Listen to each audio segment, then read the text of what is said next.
Let's have a quick chat with a freelance journalist who's called into the show. Phil McGillivan is over in Ireland. He's got a view on this. Good evening, Phil. Thanks for your time. Not at all, mate. Not at all. Thanks for taking the call. What do you want to say? Yeah, I think I just heard this been told by a friend. I've been working on the sort of referee story for a few weeks. I'm just back from Glasgow on a research trip. I spoke to a lot of people there. I broke the story on the Hugh Dallas email thing, story which you may be aware of. Basically, the Scottish Football Association at referee level is in crisis. It's badly run. And they're not fit for purpose, to use a term coined by the Celtic chairman when he was Home Secretary, Dr. John Reid. This could be a massive own goal if this was a prolonged strike, if it did go on, because they'd have to bring in other referees from other countries, perhaps, maybe from down in your country. And it is, you'll know David Hay, who was a great player for Celtic, manager of Celtic and a player down in England. He said 20 years ago, if it was up to him, he would take Celtic out of the league and down to England. And Billy McNeill, the Lisbon Lion, the captain that lifted the European Cup, said that Celtic had been on the receiving end of refereeing bias for 50 years. So if they're going to go on strike because they're now getting criticism, mainly from a Celtic supporter that will no longer sit at the back of the bus, as John Reid said at the AGM where I was as a shareholder, those days are gone. You've actually got a bit of a rebellion going on in Scotland, and I'm glad you're covering it.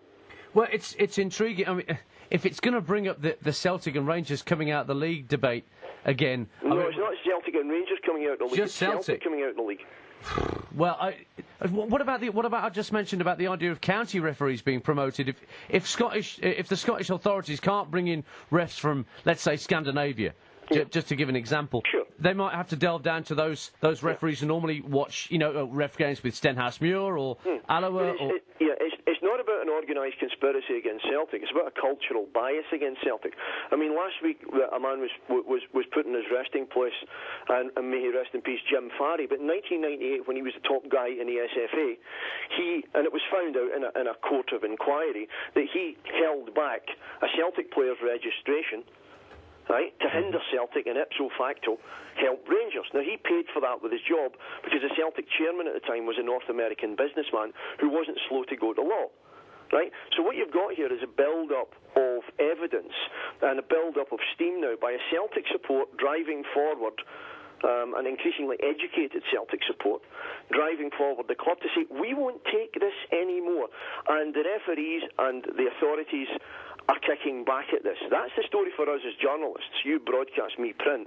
That's the story, and it's a massive own goal. I hope that the strike does go ahead, because it's a massive own goal on the behalf of people who really should have been brought to task by journalists in Scotland about their behaviour a long time ago, in my opinion.